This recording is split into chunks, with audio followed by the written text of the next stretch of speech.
वेदनानुपश्यना, वेदना मतलब संवेदन,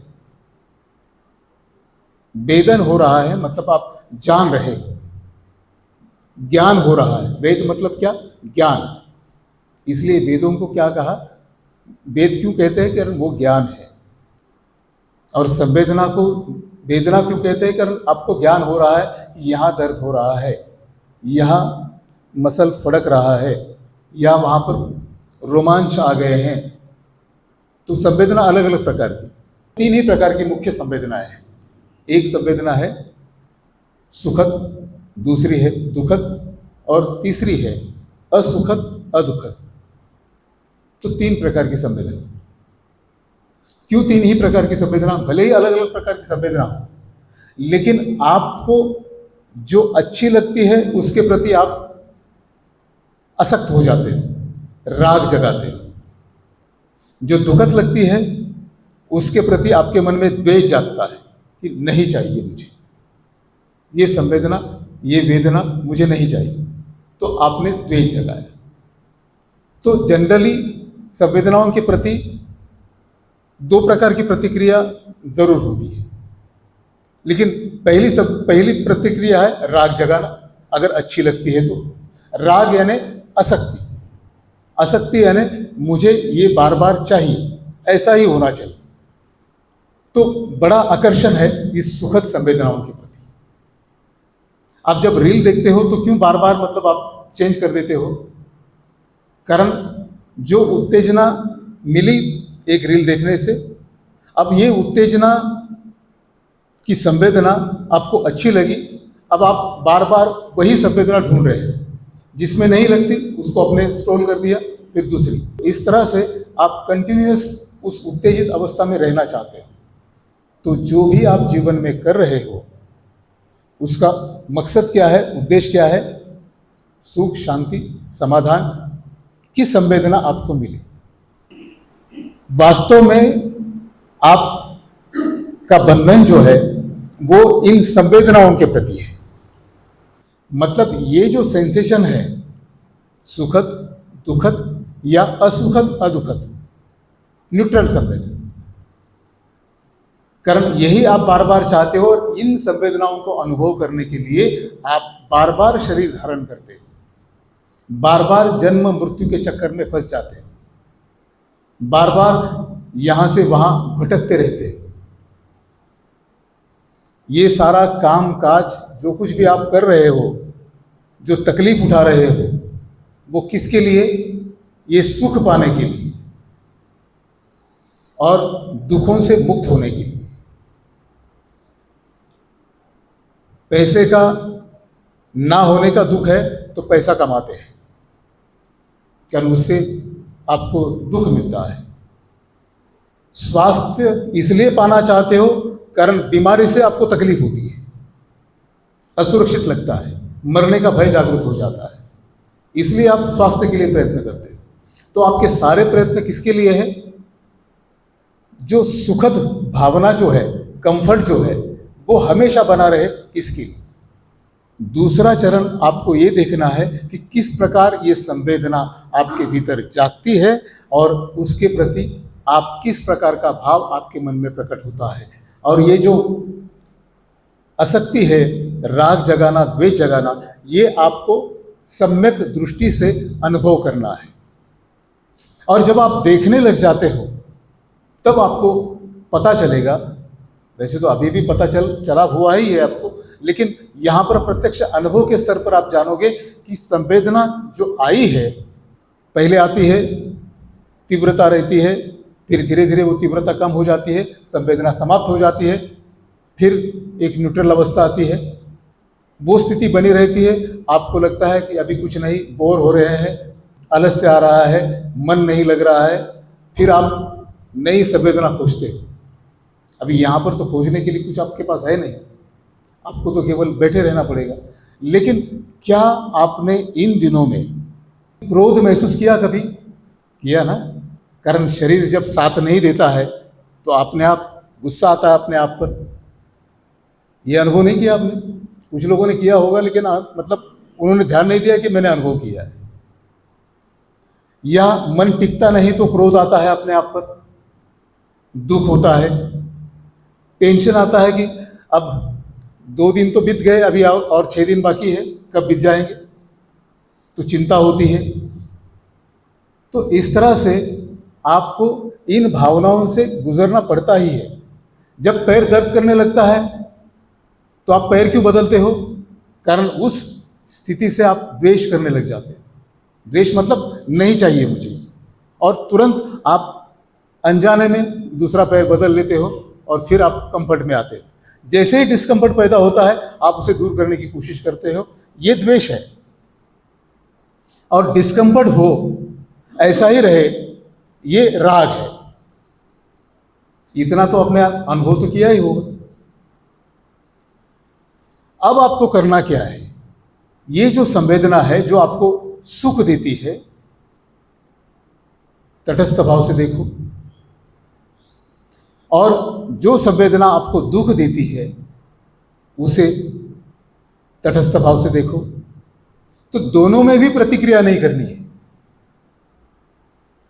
राग के प्रति प्रतिक्रिया क्या होती है? ऐसा ही चाहिए। और दुखद के प्रति क्या प्रतिक्रिया होती है? ये नहीं चाहिए। तो नहीं चाहिए ये भी नहीं चाहिए, और चाहिए ये भी नहीं चाहिए। समझ में आ रहा है आपको करना क्या है? जब भी आपको डिस्कंफर्ट लगे, द्वेष भावना से पैर नहीं बदलना। चलो तकलीफ हो रही है, लेकिन मन का संतुलन बनाए रखना, और फिर आप धीरे से पैर बदलो।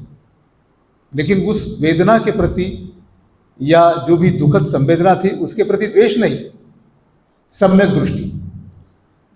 किसी को भी वेदना अच्छी नहीं लगती, कभी भी नहीं लग सकती।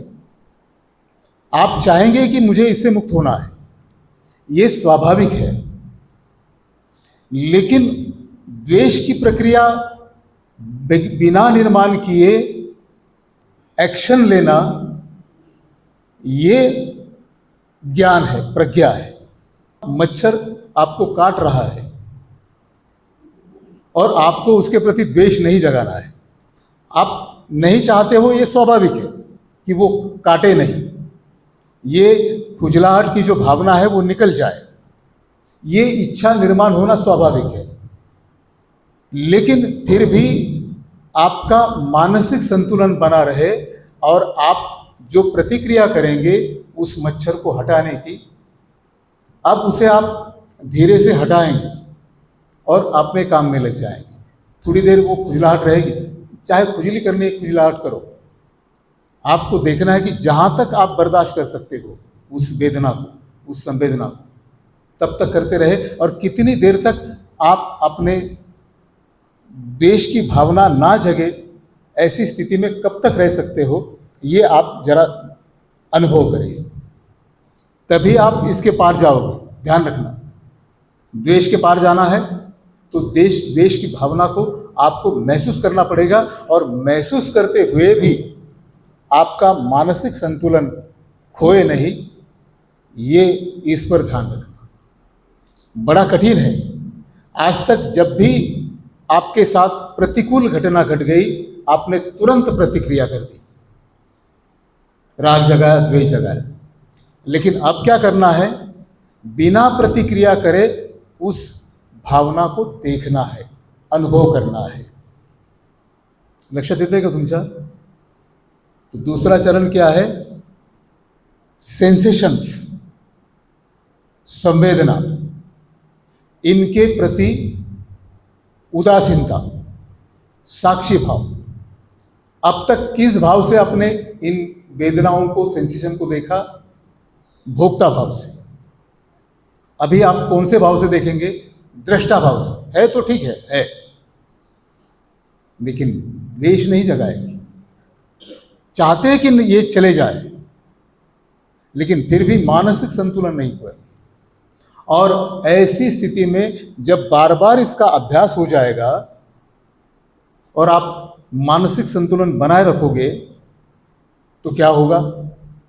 अब दुख आएगा, टेंशन आएगा, तब भी आपकी स्थिति बिल्कुल एक जैसी रहेगी। आई है, ठीक है, वो अपनी जगह, मैं अपनी जगह। कोई प्रतिक्रिया नहीं। अगर प्रतिक्रिया नहीं करते हो तो आप मुक्त हो। ये समझदारी कब आएगी? जब आप अपने भीतर इसका अनुभव करोगे और उसके प्रति उदासीन रहोगे, न्यूट्रल रहोगे। अभी जिस व्यक्ति ने ये लिखा है वो व्यक्ति कह सकता है कि ऐसी घटनाएं चारों ओर घट रही है और आप उदासीन हो जाए। आता है या नहीं? मन में सवाल आता है। उदासीनता एक्शन लेनी है, ये समझदारी है, लेकिन उदासीनता एक अलग प्रकार का ज्ञान है जो आपको संतुलित रखेगा। न्याय भी करना है तो द्वेष भावना से रहे। जज न्यूट्रल रहता है, उसको केवल प्रूफ के आधार पर एक जजमेंट करनी है, तो वो उदासीन है किसके प्रति? जो आरोपी है या जिसने आरोप किया है उनके प्रति। उसको तो केवल सबूत देखने हैं और उसके आधार पर निर्णय करना है। तो चाहे जिसने गुनाह नहीं किया हो उसको सजा मिले तब भी वो न्यूट्रल रहेगा, कारण उसको क्या देखना है? सबूत देखना है। बिल्कुल उसी तरह से आपको भी आपके इन संवेदनाओं के प्रति, इन दुखों के प्रति आपको उदासीन रहना है, या इन आसक्तियों के प्रति। तो दूसरा चरण है वेदनानुपश्यना। अब तीसरा चरण क्या है? चित्तानुपश्यना। चित्त यानी मन। आपका मन इस वक्त कैसा है? वेदनानुपश्यना और कायानुपश्यना में आप शरीर को देख रहे हैं। अब तीसरा चरण में आपका मन इन संवेदनाओं के कारण या इस शरीर के कारण किस भावना में आ रहा है? अब वो अस्वस्थ है, एकाग्र है, शांत है, बेचैन है, किस स्थिति में है? तो पहला आधा एक घंटा आप बिल्कुल शांत होते हो, अच्छा लगता है आपको, तो तब तक आप आधा एक घंटे तक कोई प्रतिक्रिया आपसे नहीं होती, आप ठीक ठाक साधना कर लेते हो। लेकिन जैसे ही आधा एक घंटा बीत जाता है, विचार शुरू हो जाते हैं, शरीर दर्द करना शुरू कर देता है, बेचैनी आती है, अस्वस्थता आती है, तो आपको ये जानना है कि अब मन क्या प्रतिक्रिया दे रहा है।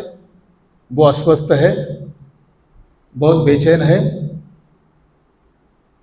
या उसे अच्छा लग रहा है, या वो बड़ा शांत महसूस कर रहा है। तो मन की स्थिति कैसी है वो देखना और प्रतिक्रिया ना करना। अस्वस्थ है, ठीक है, अस्वस्थ है। बेचैन है, ठीक है, बेचैन है। अब शांत है, ठीक है, शांत है। उसके प्रति ना राग जगाया ना द्वेष जगाया, जैसा है वैसा उसे स्वीकार कीजिए। अभी अच्छा लग रहा है ना, ठीक है, अच्छा लग रहा है, ये स्वीकार किया। लेकिन अच्छा लगने में, उस अनुभव में भोक्ता भाव से देखने ना लगे कि अच्छा लग रहा है तो मैं अभी अनुभव करता हूं, बड़ा अच्छा लग रहा है, बड़ा सुखद लग रहा है। नहीं, उसको भी तटस्थ भाव से देखो, सम्यक दृष्टि से देखो। और अब मन बेचैन हो गया, अस्वस्थ हो गया, तो उसको द्वेष भावना से नहीं, उसको भी तटस्थ भाव से देखो कि अभी मेरा मन अस्वस्थ है। बस इतना ही आपको जानना है, और हर वक्त आपको जानते रहना है कि अब इस क्षण मुझे कैसा लग रहा है। स्टेप बाय स्टेप नहीं करना है, अब एक साथ करना है। कभी आपका मन संवेदना की तरफ जाएगा, कभी आपका मन बेचैनी की तरफ जाएगा, कभी आपका मन ठीक लग रहा है उसकी तरफ जाएगा। जहां भी जाएगा, या शरीर में वेदना हो रही है तो वहां पर जाएगा, कमर में दर्द हो रहा है वहां पर जाएगा। लेकिन अब करना क्या है? आपको प्रतिक्रिया नहीं करना, प्रतिक्रिया ना हो इसका ख्याल रखना। तो पहला है कायानुपश्यना, प्रैक्टिकल करेंगे तो और समझ में आएगा। दूसरा है वेदनानुपश्यना, और तीसरा है चित्तानुपश्यना, मन की स्थिति में है। तो जो भी आपकी मन की स्थिति है उसे जानना। और चौथी है धर्मानुपश्यना। इसका मतलब क्या है? आप जान रहे हो शरीर को संवेदना को और मन को, इनकी सच्चाई आपके सामने अब प्रकट हो रही है। अब इस सच्चाई को जानना, यहां आपका अवेयरनेस काम करता है। अवेयरनेस क्या है? वो साक्षी है, वो देख रहा है। धर्मानुपश्यना यानी अब इनका स्वभाव जो है, मैंने कल आपको परिभाषा बताई थी, धर्म यानी क्या? स्वभाव, गुण धर्म। और इस धर्म को देखना, जानना, क्या है इनका स्वभाव, चाहे मानसिक स्थिति हो, चाहे कोई शरीर से मिलने वाली संवेदना हो, या शरीर का वेदना, दर्द या सुखद भावना हो शरीर से मिलने वाली, इनका स्वभाव क्या है। जो भी स्थिति आती है, और आती है तो कुछ देर रहती है और थोड़ी देर के बाद निकल जाती है, टिकती नहीं, परमानेंट नहीं है। या सुबह से आपको एक ही स्थिति में आप पूरे दिन बैठे हो, ऐसा कभी हो ही नहीं सकता। आप जान रहे हो, धर्मानुपश्यना मतलब आप जान रहे हो कि ये तीनों चीजें मुझसे अलग है, कारण इनको मैं जान रहा हूं।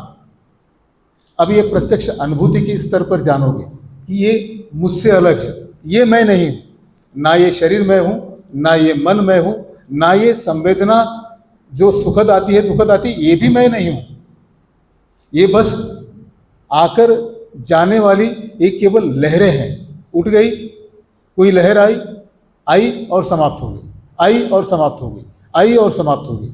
तो इनका जो स्वभाव है वो है धर्मानुपश्यना। आप जान रहे हो कि ये क्या है, तो ना आध्यात्मिक अनुभूति के प्रति आपका आकर्षण रहेगा, ना भौतिक जीवन में जो आपको विषय भोगने से आपको जो अनुभव आता है उसके प्रति आपको आकर्षण रहेगा।